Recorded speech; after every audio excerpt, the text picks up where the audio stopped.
niba hari abantu bagize ibyago, ntabwo turaganira umuryango wose ngo tuwumareyo, ariko wagoye kuruta abandi ku isi uzasanga rwose uguye kuri shitani ni ukurongora umugore w'umunebwe. Abagore bagira ibibi byinshi, ariko kugwa ku munebwe bugize ibyago kabiri. Ubuhushije intego mu bana banje, inshuti nkunda munteze amatwi, niki Rubeni yakoze muri iki kintu cyitwa ubusambanyi? Mwabonye ko Satani yakigabyemo amashami. Umuntu aragenda akamenyera icyaha akazakora n'ibidakorwa. Tugira ngo mbabwire ko akaga dufite mu bana bacu, impamvu ubusambanyi bananirwa kubutsinda, ababubatoje n'abantu babarusha imyaka. Abana bacu b'abakobwa batozwa ubusambanyi n'abantu bakuru, abana bacu b'abahungu bagatozwa ubusambanyi n'ababyeyi bakuru.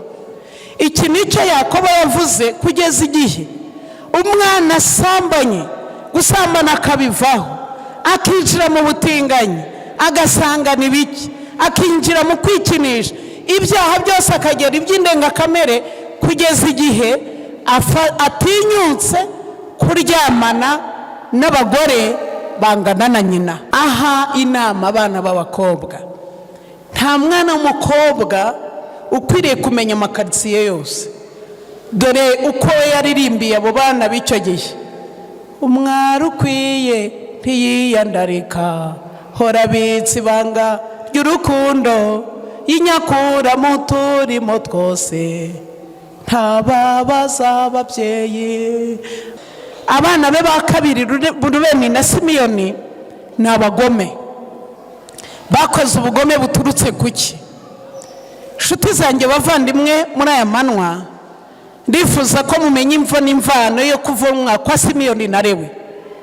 Bavumwe biturutse ku kaga gakomeye. Abanyarwanda bo bafite uko babivuze, baravuga ngo burya iyo umuntu abyaye nabi aramutswa n'abakwe. Ni umugani w'Abanyarwanda.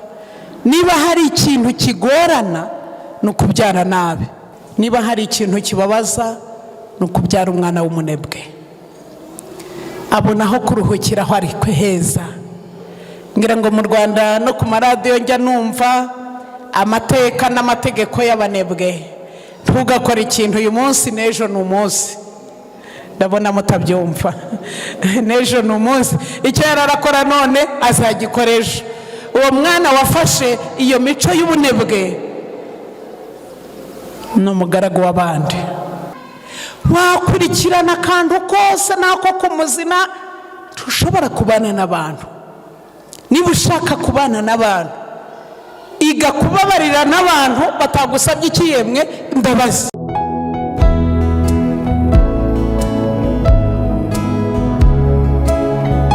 Mwiriwe kada, mwiriwe kada, mwiriwe mwese.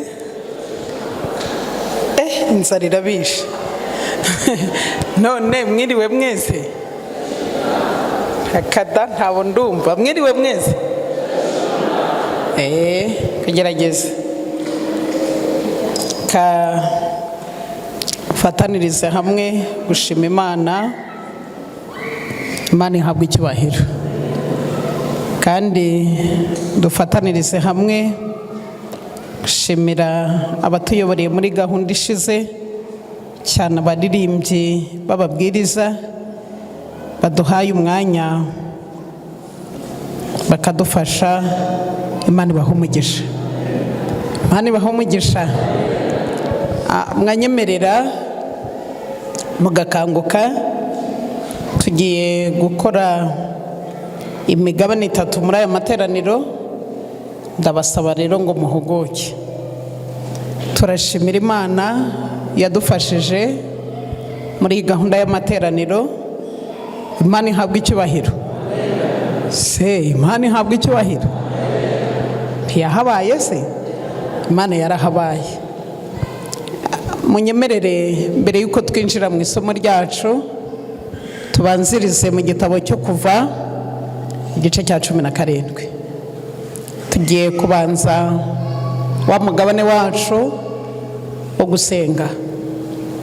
Mu kuva igice cya 17 murongo wa 8 hatubwira amateka y'Abamaleki barwanya Abisirayeli. Mose arabasabira maze baza kunesha. Mwarakoze bayobozi b'itorero rya Pade gutegura gahunda neza y'aya materaniro. Uwiteka bahire. Ariko munyemerere dufate n'uyu mugabane wa kabiri. Dore ko byagenze kwa Yosuwa. Maze haza Abamaleki barwaniriza Abisirayeli Fidimu. Mose abwira Yosuwa ati, udutoranirize ingabo mugende murwanye Abamaleki, ejo nzahagarara mu mpinga y'umusozi nitwaje inkoni y'Imana. Nuko Yosuwa abigenza uko Mose yamutegetse, arwanya Abamaleki. Mose na Aroni na Huri barazamuka bagera mu mpinga y'uwo musozi. Mose yamanika amaboko, Abisirayeli bakanesha. Yayamanura, Abamaleki bakanesha. Maze amaboko ya Mose araruha, bajyana ibuye bararimutega aryicaraho.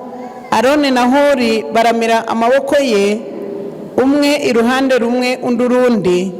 Amaboko ye arakomera ageza izuba rirenga. Yosuwa atsinda Abamaleki n'abantu baho inkota. Imana yacu ihabwe icyubahiro. Mwarakoze ku mugabane wo korogereza gutegura gahunda neza y'amateraniro, ariko ntacyo yatumarira tudafite abari mu mpinga ku musozi gusenga. Mu kibaya hasi barwanaga bayoboye na Yosuwa, ariko ku musozi Mose na Aroni na Huri bari gusenga. Turashimira Imana yadufashije muri iki cyumweru, ariko ndababwira ko dukeneye imbaraga irenze iyo twakoresheje mu cyumweru gishize. Reka ndarike uwaduteganirije gahunda yo gukora urunana rwo gusenga rutangira aduhamagarire abadufasha, maze muri iyi gahunda ibanza munyemerere twinjire muri gahunda yo gusengera iki cyumweru. Imana yo mu ijuru iduha imbaraga. Ngaruke ku mugabane wacu usoza iyi gahunda. Dufite insanganyamatsiko yacu bantu twabanye bwa mbere, tuyisanga mu gitabo cy'Imigani igice cya 14, tuzirikana murongo wa 34 utubwira ngo gukiranuka gushira ubwoko hejuru, ariko ibyaha bigakoza isoni imiryango yose. Turazirikana Imigani 14 umurongo wa 11, urugo rw'umunyabyaha ruzasenwa, ariko ndashima Imana ihema ry'umukiranutsi rizakomera. Ndabararikira kuzirikana cyane cyane Imigani igice cyacu cya 15, tukazirikanamo umurongo wa 13, umutima unezerewe ukesha mu maso, ariko umutima ubabaye utera ubwihebe. Imana ibakiza ubwihebe. Turazirikana cyane umurongo wa 15 w'icyo gice cya 15, iminsi y'umunyamubabaro yose ni mibi, ariko ufite umutima unezerewe ahora mu birori. Muri aya manwa nshuti zanjye, nifuje ko tugira umugabane umwe tuganira w'ingenzi kuri jye. Ntabwo nzi ko biri bwinjire muri wo ngo biha agaciro nkanjye, ariko njye ndabizirikana cyane. Tugiye kuganira ijambo rito ry'Ikinyarwanda ryagiye rikoreshwa muri Bibiliya, ryagiye rikoreshwa mu miryango mu buryo busanzwe. Ndifuza kubaganiriza ijambo bita umurage. Ntabwo ndatandukana namwe, ariko ndi hafi gutandukana namwe. Icyumweru cyacu cya kabiri iyo dutangiye amateraniro, ubwo tuba dutandukana. Ndifuza nanjye kubasigira umurage, kandi ntabwo ari jye wa mbere urabangiye gutanga umurage.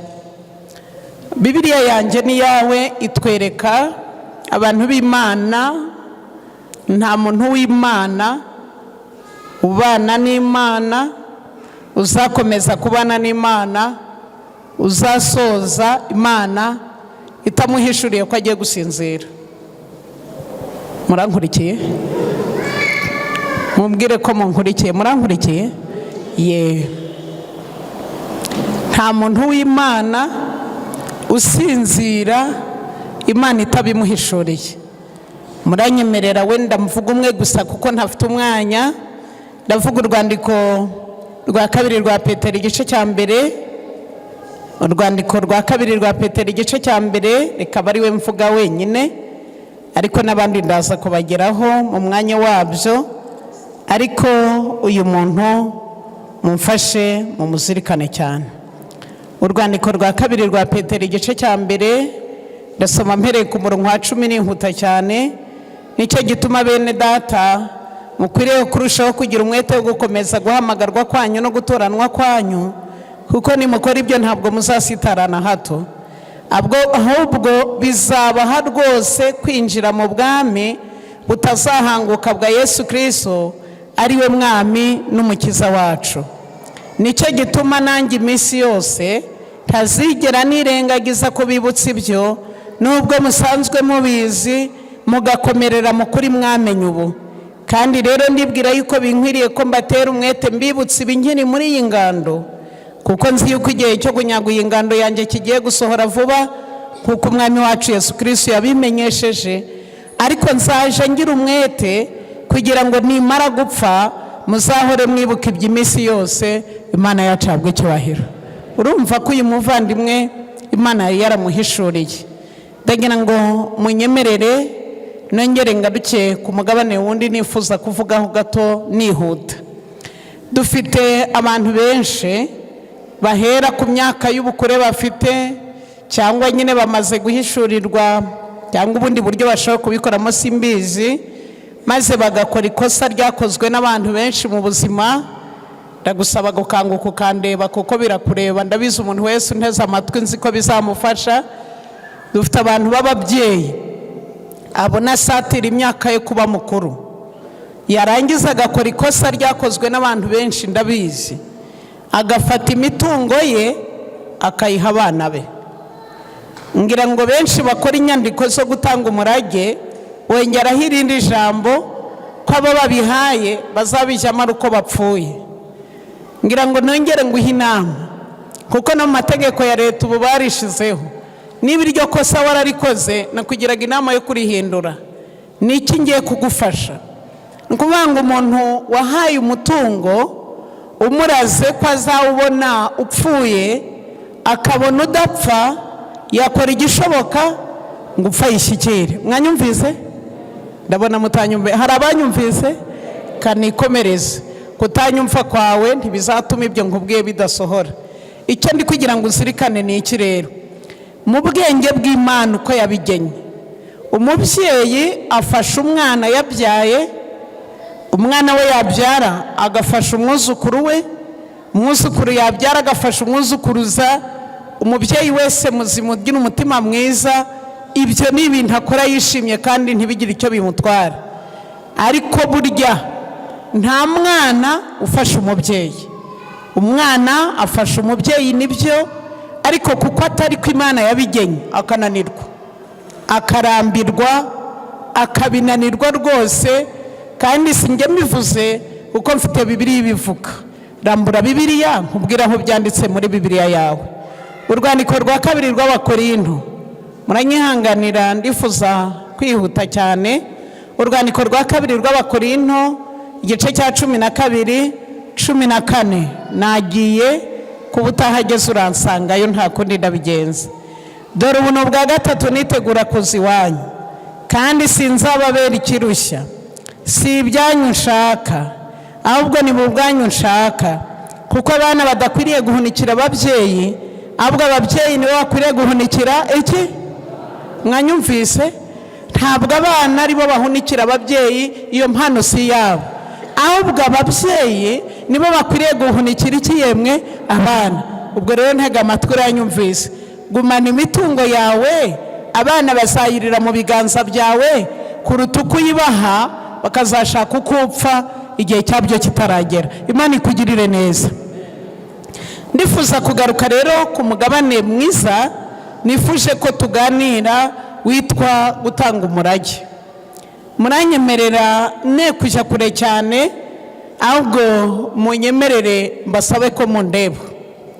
Abigeze baje muri uyu muhango wo gutanga umurage, ni umunsi uba utari mwiza kuri uwo muryango, kuko igihe umubyeyi atanga umurage ashobora kuwutanga anezerewe, ariko ashobora no kuwutanga ababaye.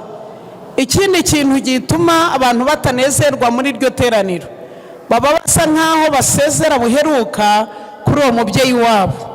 Ibyo rero bituma iryo teraniro ritanezeza. Nabararikiraga ko n'iyi sabato y'uyu munsi amarangamutima yacu ashobora kutanezerwa, kuko ngiye kubaha umurage.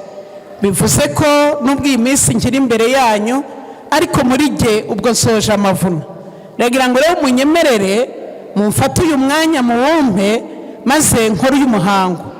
Abazi uko uyu muhango ukorwa, iyo umuntu atanga umurage, abana bose biba bisaba ko mureba mu maso. Ubwo ndabasaba cyane umugabane munini kunyitegereza, kuko mu mwanya ngiye kugeraho turagera ku izina rya buri muntu. Ibyo rero ubitega amatwi cyane nk'ibintu biza kudufasha muri uyu mwanya.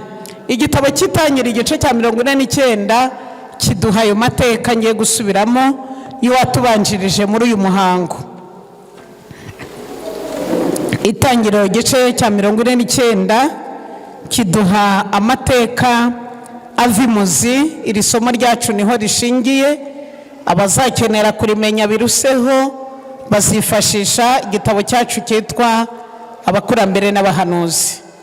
Ngira ngo ibitabo byacu by'umwuka w'ubuhanuzi nibyo bidufasha gusobanukirwa iyi mirongo tuba twabwirije mu buryo butandukanye. Hari iki kidasanzwe, igice cy'Itangiriro cya 49 ni amateka y'umubyeyi. Abarangaye mukanguke mugarura ubwenge rwose, ndabibasabye. Ni amateka y'umubyeyi witwa Yakobo araga abana be. Handitse iki ku murongo wa mbere? Yakobo ahamagara abana be.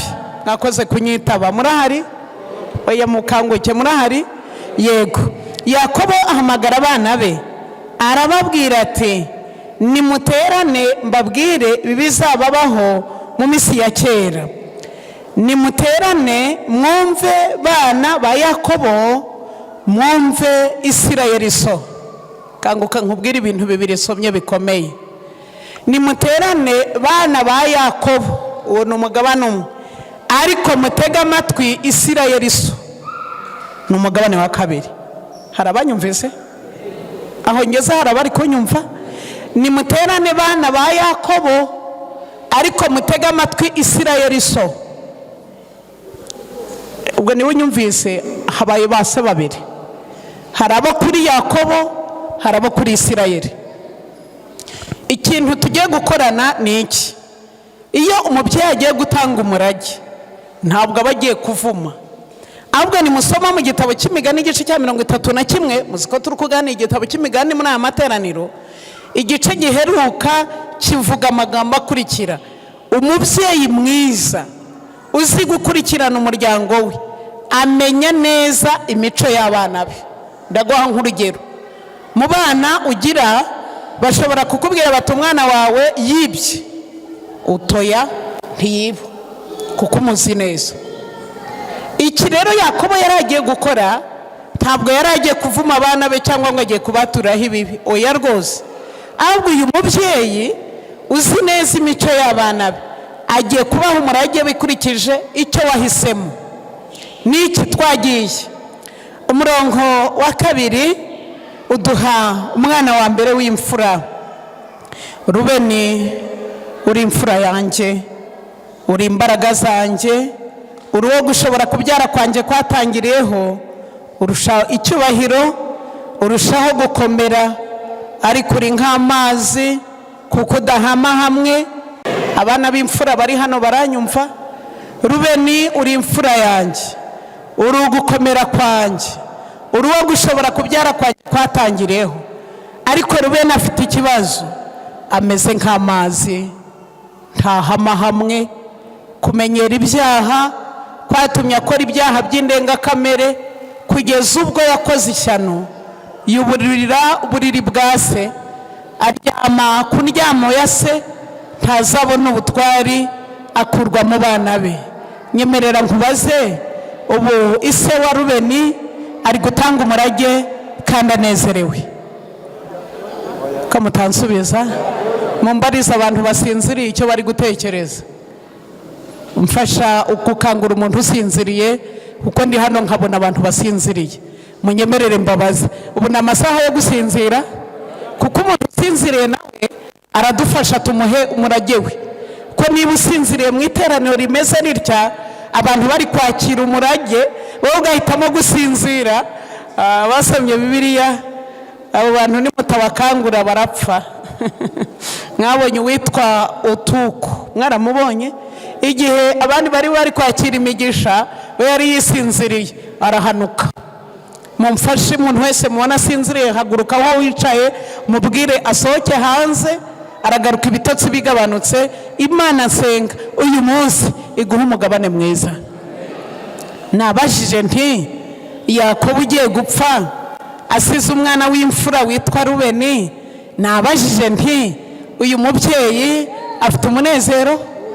Umwana wawe w'imfura. Bana banje nshuti nkunda munteze amatwi, niki Rubeni yakoze muri iki kintu cyitwa ubusambanyi? Mwabonye ko Satani yakigabyemo amashami. Umuntu aragenda akamenyera icyaha, akazakora n'ibidakorwa. Tugira ngo mbabwire ko akaga dufite mu bana bacu, impamvu ubusambanyi bananirwa kubutsinda, ababubatoje n'abantu babarusha imyaka. Abana bacu b'abakobwa batozwa ubusambanyi n'abantu bakuru. Abana bacu b'abahungu bagatozwa ubusambanyi n'ababyeyi bakuru. Iki nicyo Yakobo yavuze, kugeza igihe umwana asambanye, gusambana akabivaho, akinjira mu butinganyi, agasangana ibiki, akinjira mu kwikinisha, ibyaha byose akagera iby'indengakamere, kugeza igihe atinyutse kuryamana n'abagore bangana na nyina. Ngira ngo ndabisobanuye, murabyumvise. Yakobo yitegereje umwana we w'imfura. Imfura ni umwana ufata umugisha w'ababyeyi, areba ukuntu ameze, areba uko asa. Yakobo aramubwira ati, uzagabanwa mu ba Yakobo kandi ntabwo uzabarwa mu bana ba Isirayeli. Ngaya amateka yababaje mu muryango wo kwa Rubeni, ngaya amateka ababaje y'abizera bacu dufite. Ushobora kumusanga mu rusengero ari muri Haleluya Amena, mu kanya gato ukamusanga mu kabare, akandi kanya ukamusanga mu baporotisiye, akandi kanya ukamusanga mu mbobo, ku buryo umuntu ubura aho umukarasa, niba ari umukristo, niba ari umupagani, ukabura icyo yitwa. Imana yo mu ijuru ibashoboze guhama hamwe. Abana ba kabiri bafatanwa ari babiri. Umurongo wa 5, Simiyoni na Lewi ni abavandimwe. Inkota zabo ni intwaro z'urugomo. Mutima wanjye ntuzajye mu nama zabo za rwihereranwa, bwiza bwanjye ntuzafatanye n'iteraniro ryabo. Kubera bicishije abantu uburakari, batema ibitsi by'inka kugira ngo bimare agahinda. Uburakari bwabo buvumwe kuko bwari bwinshi, umujinya wabo uvumwe kuko wari uw'agashinyaguro. Nzabagabanya mu ba Yakobo, nzabatataniriza mu Bisirayeli. Wa mubyeyi aranezerewe? Nababuze ntabwo mbafite. Mbese wa mubyeyi afite umunezero? Reba umunsi ugiye gupfa, nakubwiye ngo va no muri iri teraniro ugenda iwawe, tondeka abana bawe uko Yakobo yari abatondetse. Reba umwana wa mbere yishwe no gusambana kugeza igihe asambanye n'abagore bangana na nyina. Abana be ba kabiri Rubeni na Simiyoni ni abagome, bakoze ubugome buturutse kuki? Nshuti zanjye bavandimwe, muri aya manwa ndifuza ko mumenya imvo n'imvano yo kuvumwa kwa Simiyoni na Lewi. Bavumwe biturutse ku kaga gakomeye. Abanyarwanda bo bafite uko babivuze, baravuga ngo burya iyo umuntu abyaye nabi aramutswa n'abakwe. Ni umugani w'Abanyarwanda. Niba hari ikintu kigorana ni ukubyara nabi. Uyu muryango wo kwa Yakobo wagize ikihe kibazo? Abazi amateka yabo, uyu mugabo Yakobo yari impunzi. Muzabona ko asoza ubuzima bwe hari ijambo yakoresheje rikwereka uko yari ameze. Yaravuze ngo imyaka yanjye y'uruzerero, imyaka yanjye y'uruzerero. Yazerereye kuva ku munsi wa mbere anyaga murumuna w'umugisha, azerera kwa Labani, azerera agaruka, imyaka yose yayimaze mu ruzerero. Ni iki kidasanzwe yavuze kuri aba bana? Aba bana babiri, umunsi umwe Yakobo ari ahantu yari atuye nyine aho yari acumbitse ahantu bita Shekemu. Abakurikiranye amateka y'abana be, yagiraga umwana umwe w'umukobwa witwa Dina. Umunsi umwe bari aho Shekemu, uyu mwana w'umukobwa atangira ingeso mbi iranga abana bacu b'abakobwa yitwa kuzerera. Muzabona abana bafashe ikintu bita kuzerera, akava mu ikaritsiye imwe ku buryo niba wenda uramamagara uturiye ati ndi Gisenyi, mukanya ngeze Nyamasheke, mukanya ageze mu majyaruguru. Umwana wese utagira ishikizo ntaburi yaje. Icya kabiri gikomeye, umunsi umwe uyu mwana w'umukobwa yazerereze witwa Dina ahura n'umwana w'umwami w'i Shekemu. Bibiliya yanjye ivuga ko yakorewe icyaha cyo gukindwa, niko Bibiliya ivuga, cyangwa baramufata. Mufite Bibiliya zanyu murabyiga, biri mu gitabo cy'Itangiriro igice cyacu cya 35, niko ntekereza ari cya 34, mutabibona aho ngaho naho hombi. Umunsi umwe rero yagiye, umwana w'umwami w'i Shekemu aramubona, bavuga ko yamubengutswe, arangije aramufata. Amufashe, inkuru igera kwa Yakobo ko umwana w'umukobwa yafashwe kandi agafatwa n'abanyamahanga. Muzi ko mu gutegeka kwa kabiri hatwereka ko abana bacu b'Abisirayeli batashingiranwaga n'abanyamahanga. Ndabyibuka rero habaye iki gikomeye, ikintu cyabaye. Abantu tumaze iminsi twigana mu gitabo cy'Imigani igice cya 24 umurongo wa 6, nta muntu usembura intambara atabanje gushaka inama z'ubwenge. Uwitwa Yakobo abona ntarasembura intambara abana be badahari kuko babaga mu matungo baragiye, ategereza ko baza. Abana be b'abasore bamaze kwagera Rubeni na Lewi, abatekerereza ko mushiki wabo bamufashe. Amaze kumutekereza uko byagenze, aba bana bakora ubugome butabaho. Baragenda bafata umudugudu wose bawuteraniriza ahantu, maze bati tuje kujya inama namwe. Muzi ko kizira ko Abisirayeli bashyingiranwa n'abanyamahanga, ariko dore umwana w'umwami yadufatiye umwana w'umukobwa, kandi twebwe ntitwashobora gushyingira umwana wacu abantu batakebwe. Mutwemerere rero, niba mushaka gushyingiranwa n'umukobwa wacu, mwemere mwese tubasiramure. Se murankurikiye? Murahari? Tubasiramure, niturangiza tuzabashingira umukobwa wacu. Abasomye igitabo cy'Umugenzi, iyo paje itubwira icyatumye umwami w'i Shekemu yemerana gusiramurwa. Niki? Bananditse ngo ntabwo Yakobo yemeye ntabwo umwami w'i Shekemu yemeye gushingiranwa n'abana ba Yakobo kubwo ari mwiza gusa, ahubwo haranditse ngo yabonaga ubutunzi Yakobo afite nashingiranwa n'abana babo, ubutunzi bwa Yakobo bazabushyikira.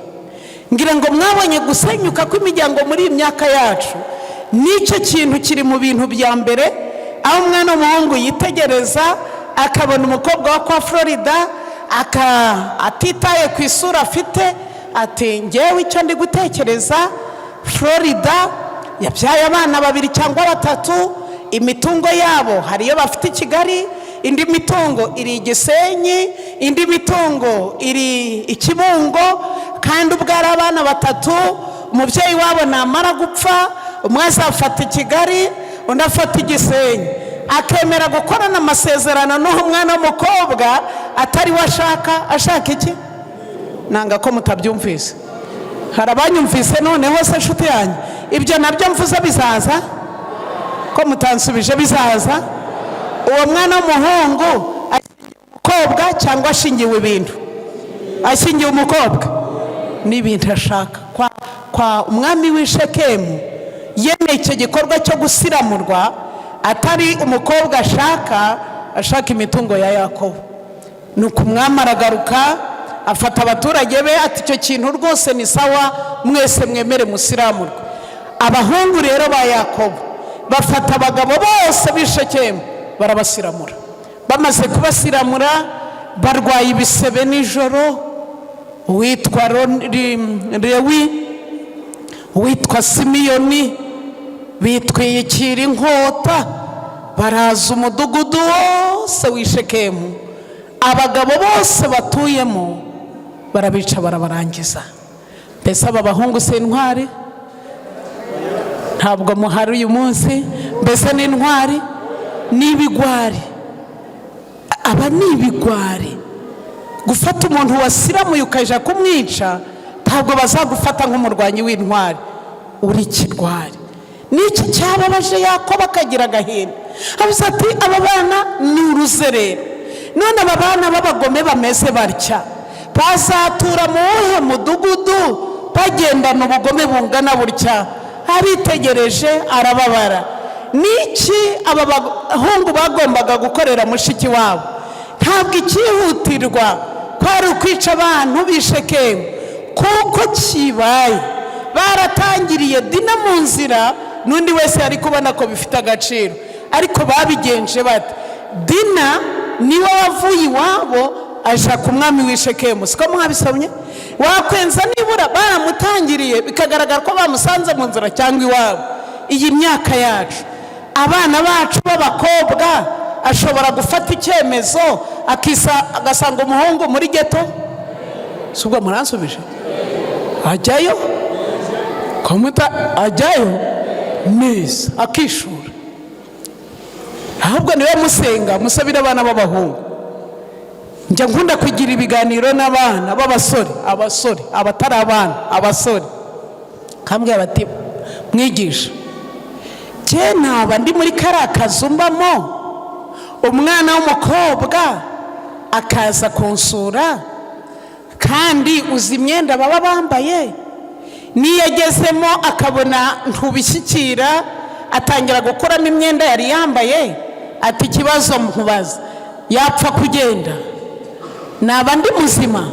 Se munyemerere mbabaze, yaba ari muzima? Subiza numva. Siko muri kundingana. Yaba ari muzima? Amunatse akagenda yaba atari muzima? Subiza numve. Ntabwo waba uri muzima, ahubwo nubikora uzaba utari muzima, kuko ni dayimoni yakuziye. Aha aba bana bacu bananirwa gutsinda, nitugera mu ijuru muzabona Yosefu yarahatsinze. Muribuka ko nyirabuje yakuyemo imyenda arangije tukaryamana, ariko Yosefu aramubwira ati reka nkubwire, sinakora icyaha kingana gityo Imana yo mu ijuru igenze ite indeba. Abantu benshi batinya gukora ibyaha kuko abantu babazi cyangwa babareba, ariko muzasome Bibiliya. Iyo utinya gukora icyaha kubera abantu, dore uko Bibiliya bivuga, gutinya abantu kugusha mu mutego. Icyo abantu bakwiriye gutinyira icyaha n'iki? Bagomba gutinya Imana yo mu ijuru, kandi yo ireba ahangana iki hose. Imana idushoboze gusobanukirwa n'urukundo rw'Imana. Niki rero bene Yakobo bari gukora? Ntabwo icyari cyihutirwa ari ukwica abantu b'i Shekemu. Ntabwo icyo bagombaga gukora ni ukugira inama mushiki wabo. Dore inshuti zanjye, bakobwa banjye, kera umuntu w'umuhanzi hari indirimbo yahimbye aha inama abana b'abakobwa. Nta mwana w'umukobwa ukwiriye kumenya amakaritsiye yose. Dore uko yaririmbiye abo bana b'icyo gihe: umwari ukwiye ntiyiyandarika, hora abitse ibanga ry'urukundo, yinyakura mu turimo twose, ntababaza ababyeyi. Mwanze kwikiriza ndabaretse. Urakoze cyane. Urakoze cyane. Rero ngaya amateka mabi y'abana ba Yakobo, kandi ari kubasezeraho agiye gupfa. Nagiye ku murongo wa 8. Yuda, bene so bazagushima, ukuboko kwawe kuzaba ku ijosi ry'abanzi bawe, bene so bazakwikubita imbere. Yuda ni icyana cy'intare, arazamutse mwana wanjye avuye mu muhigo, yunamye abunda nk'intare, kandi ni nk'intare y'ingore, ninde wayivumbura? Inkoni y'ubwami ntizava kuri Yuda, inkoni y'ubutware ntizava hagati y'ibirenge bye nyirayo ataraza. Uwo niwe amahanga azumvira. Aziritse ishashi ye y'indogobe ku muzabibu, n'icyana cye cy'indogobe akiziritse ku muzabibu uruta ubwiza. Ameshesha imyenda ye vino, imyambaro ye ayimeshesha amaraso y'inzabibu. Amaso ye atukujwe na vino, amenyo ye yejejwe n'amata. Imana yacabwe icyubahiro. Ndashima Imana ko mu muryango wa Yakobo, nubwo harimo abapfapfanye, yeretswe ko umwami Yesu azavukira mu muryango we. Izina ry'Imana rihabwa icyubahiro. Nagiye ku murongo wa 13.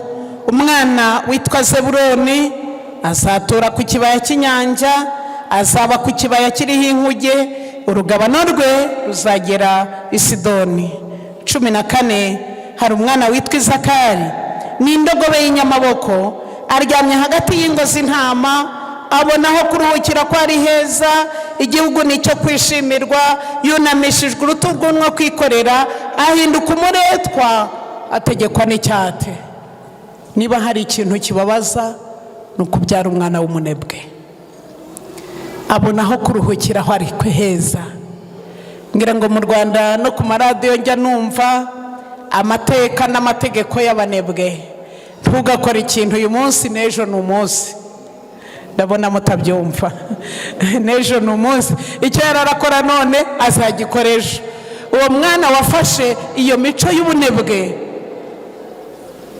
ni umugaragu w'abandi.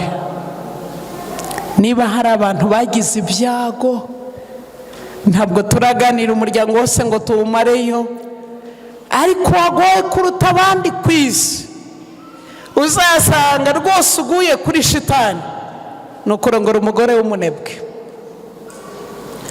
Abagore bagira ibibi byinshi, ariko kugwa ku munebwe bugize ibyago kabiri, ubuhushije intego mu buzima.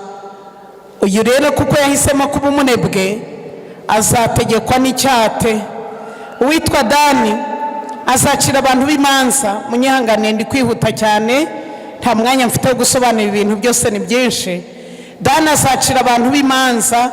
Ubwo ari umwe mu miryango y'Abisirayeli, Dani azaba inzoka mu nzira, n'inshira mu kayira, irya ibinono by'ifarashi, uhekwa nayo akagaranzuka, inyuma ye akagwa.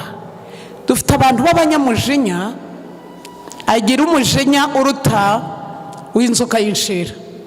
Inzoka y'inshira itegera mu kayira, iyo ibonye umuntu ibuzi ko imurya, ivundereza ubuvundira ikamucira.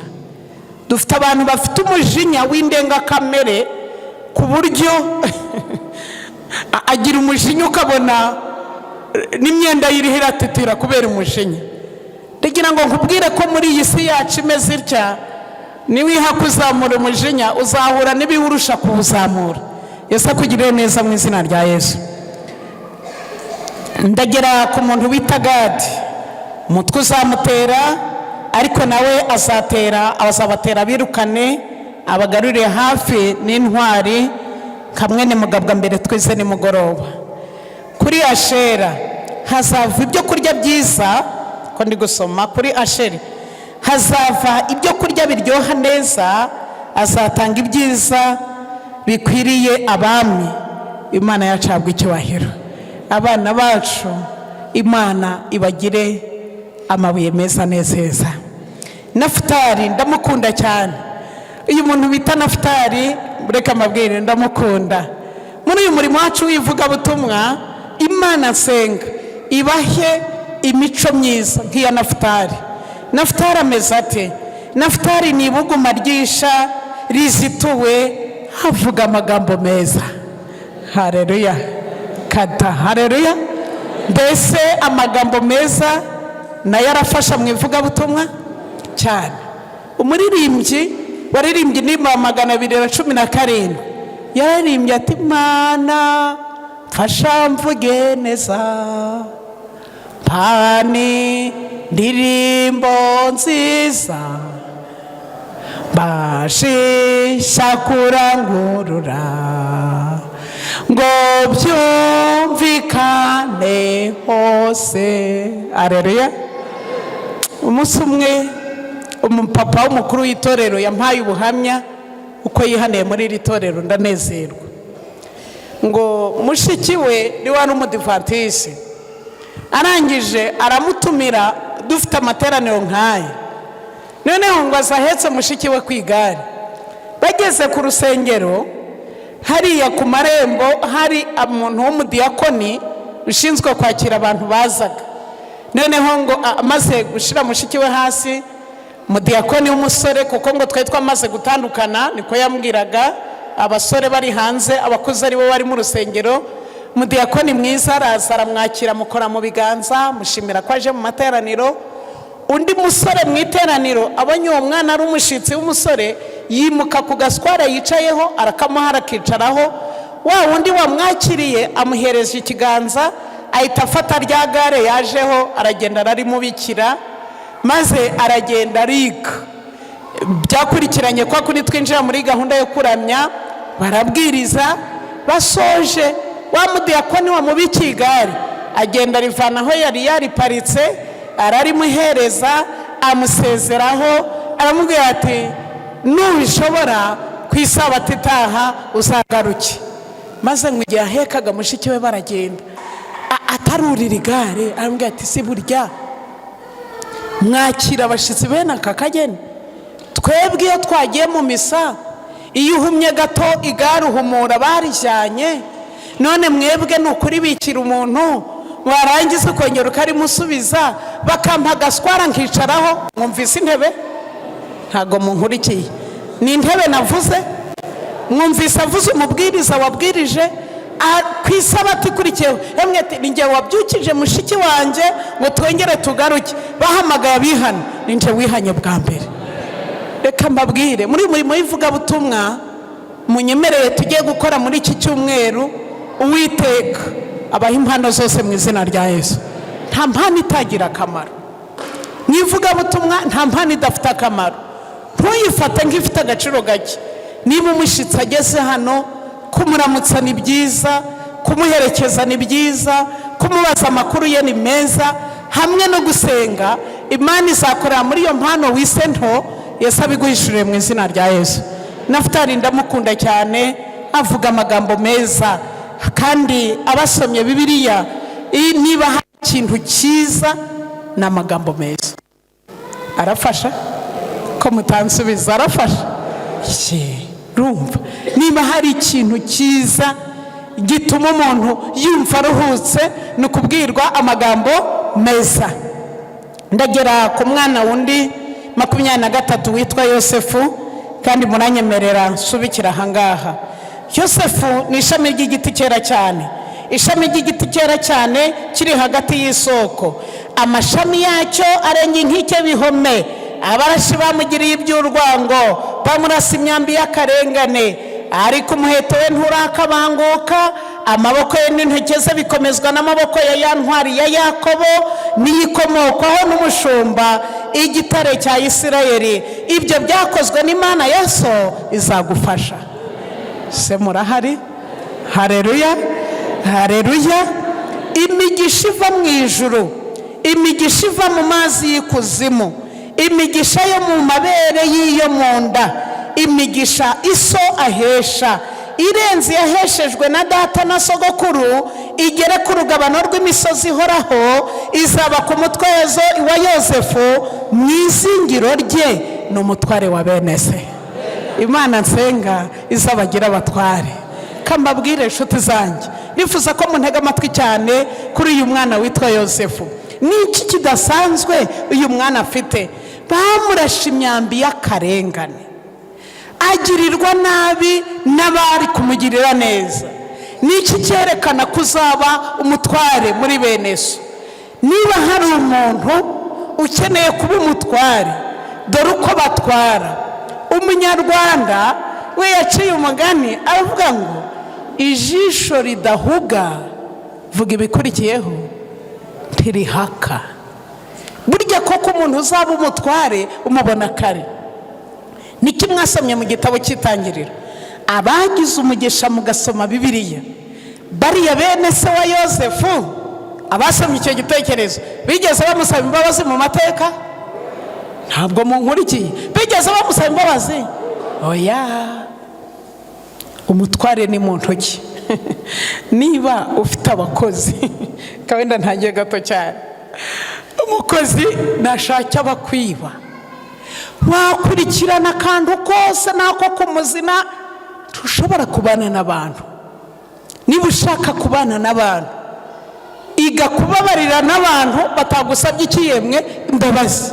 Yosefu koko yagombaga kuba umutware wa bene se. Cyanibuka igihe bene se bamugurishaga, igihe we yazaga basanga bazaniye ingemu, ko bari bamufitiye umutima mubi. Ndabyibuka Yosefu ngo igihe bene se bari bicajwe no kumugirira nabi, we yari abafitiye urukumbuzi abashaka, hagiye kubona babona bamusumiye muri bukuko bamugijugunye mu cyobo, uko bamugurishije Abishimayeli. Nasomye amagambo mu makorambere n'abahanuzi ngo igihe yagendaga yari umwana umusore ugifite imyaka 17, umva ko yari mutoya cyane, ngo ahantu bamunyujije yagendaga yitegereza neza aho yanyuze, kuko ngo yari afite icyizere ngo nagerayo azishakamo uburyo azongera akagaruka iwabo. Akigerayo bahita bamushyira kwa Potifari mu gipangu badakingura. Ngo agezeyo abonye bamugejeje aho atazashobora gucika, yahise yibuka amasezerano ku mwana w'imfura. Wahise avuga ati umva, ngiye mvuka iwacu ndi umwana w'imfura, kandi umwana w'imfura iteka yabaga yaratuwe Uwiteka. Nubwo data n'abavandimwe ntawe uhari, uko biri kose nzabana n'Imana, kandi kuko ndi umwana w'imfura, icyo Imana yamvuzeho kizasohora mu izina rya Yesu. Yaba guteka, akazi kose bamuhaga yagakoraga anezerewe, kuko Bibiliya irambwira mu Itangiriro igice cya 39 ngo icyo yakozeho cyose cyabaga kiriho ikiyemwe umugisha. Ndabyibuka rero bene se ni bamusange mu Egiputa. Nimusoma ukuntu umuntu uzaba umutwara bari umuhanga, bene se nabarebe bo baramuyoberwa, ariko Yosefu we agenza ate? Arabamenya. Igitekerezo kitubwira ukuntu yabafashe, ukuntu yababazaga amateka ya se, ukuntu ari umuhanga akagaburira Benjamin, yamutumye akabaha byinshi kugira ngo arebe ko rya shari bafite ryari ririmo sanga ryabavuyemo. Muri bukuko yatumye kuri se, ariko ikintu nashakaga kubabwira ni ubugira nabi bwa bene se, kugeza ku munsi Yosefu Yakobo apfa. Iki cyaha cy'abana bene se cyakiri iki gishasha kukubeshya. Fata Bibiliya yawe, soma akantu gato, Itangiriro igice cya 50, some gato cyane kugira ngo nkwereke ko niba ushaka kuzaba umutware, Imana nsenga izaguha imico nk'iyi. 50:14 haraba hari Yosefu ahumuriza bene se, maze amaze guhamba se, Yosefu asubira mu Egiputa na bene se n'abandi bose bajyanye nawe kumuhambisha se. 15 bene se wa Yosefu babonye se apfuye baravugana bati, ahari Yosefu azatwanga atwiture rwose inabi twamugiriye. Ndi kugira ngo mfashe abantu bihana, Satani ntatume bababarirwa. Icyaha kitihanwe kiragaruka. nubwo weho wasaza cyo kizahora ari igisore. Imana nsenga iduhe kwihana. So maze ku murongo wa 16 batuma kuri Yosefu bati iso atarapfa. Mwumvise ari se wabo? Ubwo murahari? Oya, ubwo murahari, muri kubona muhari? Iso atarapfa, ubwo we ntari se. Iso atarapfa yaradutegetse ati mubwire Yosefu ibi, arakwinginze bababirira bene so igicumuro cyabo n'icyaha cyabo kuko bakwigiriye nabi. None turakwinginze babarira abagaragu bawe b'Imana ya so igicumuro cyabo. Yosefu babimubwiye agenza ate? Se munyemere mbabaze, yabimubwiriye abasomye Bibiliya yari yarabibabwiye koko? Ni ikinyoma kigarutse, baracyari ababeshe. Maze Yosefu ararira, ni kugira ngo nkwereke kuzaba umuyobozi. Imana nsenga izakugira umuyobozi, ariko burya ubuyobozi na nyirabwo agenza ate? Harabwiha. Tekereza ubu dufite umuntu akicara akaba gicyura ibintu byo mu myaka nk'ijana, uwo yaba umuyobozi? Subiza numve, yaba umuyobozi se? Umuyobozi arababarira. Umva umuyobozi uko ise yari yarabarebye neza. Maze Yosefu ararira, handitse amagambo akurikira: ndetse bene se baragenda bamwikubita imbere baramubwira bati dore nanone turabagaragu bawe. Yosefu arababwira ati mwitinya, mbese ndi mu cyimbo cy'Imana ko mutavuze ngo amen. Ku bwanyu mwari mushatse kungirira nabi, ariko ku bw'Imana yo yashakaga kubizanisha ibyiza kugira ngo isohoze ibi biriho none, ikiza abantu benshi urupfu. Twavuga ngo iki? None mwe gutinya, nzaja mbagaburirana n'abana banyu bato. Arabahumuriza ababwira neza, avuga ngo amen. Aho ntagejeje kubw'igihe, nshuti zanjye, mwuka w'Imana bane namwe. Undi muntu watanze umurage ni umwami wanjye. Ubutumwa bwiza bwanditswe na Yohana igice cya 15. Fata Bibiliya yawe nerekere ku musozo. Ubutumwa bwiza bwanditswe na Yohana igice cya 15, ndasoma umurongo wa 5. Yesu atanga umurage mu gitabo mfite cyitwa Yifuzwa ibihe byose. Ni ikigwa nkunda cyane mu buzima, kiri ku ipaji ya 70. Ni ikigwa cya 73. Biraterwa n'igitabo ufite, kuko muzi ko tugira amakava atandukanye. Amagambo ngiye gusoma ari ku ipaji ya 565. Ariko ubutumwa bwiza bwanditswe na Yohana 15:5. Ninjye muzabibu, namwe muri amashami. Uguma muri nge nanjye nkaguma muri we, uwo ni we wera imbuto nyinshi, kuko ni ntacyo mubasha gukora mutamfite. Umuntu wese utaguma muri nge ajugunwa hanze nk'ishami ryumye, maze bakayateranya bakayajugunya mu muriro agashya.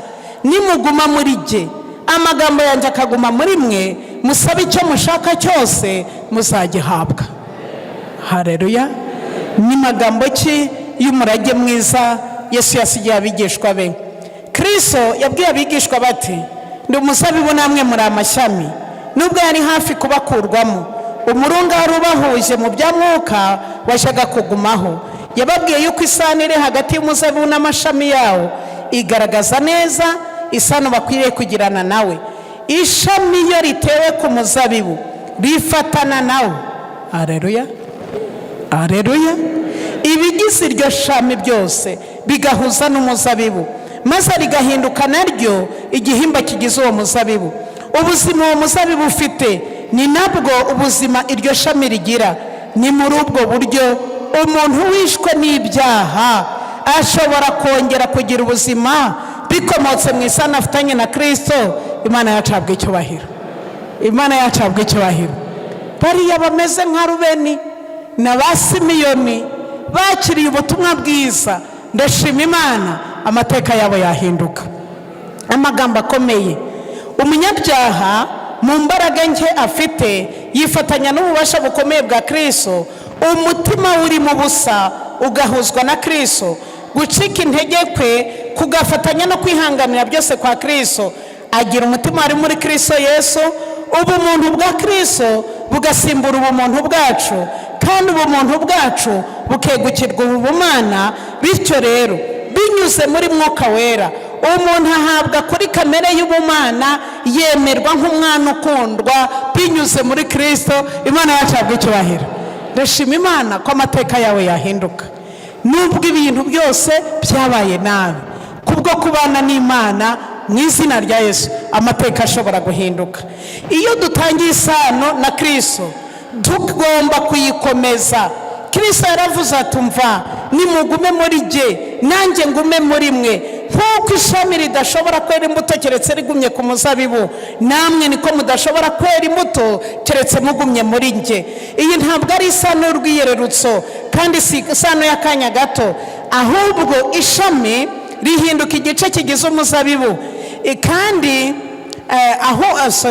mumbabarire gato cyane, iyi ntabwo ari isano y'urwiyererutso kandi ntabwo ari iy'akanya gato, ahubwo ishami rihinduka igice kigize umuzabibu.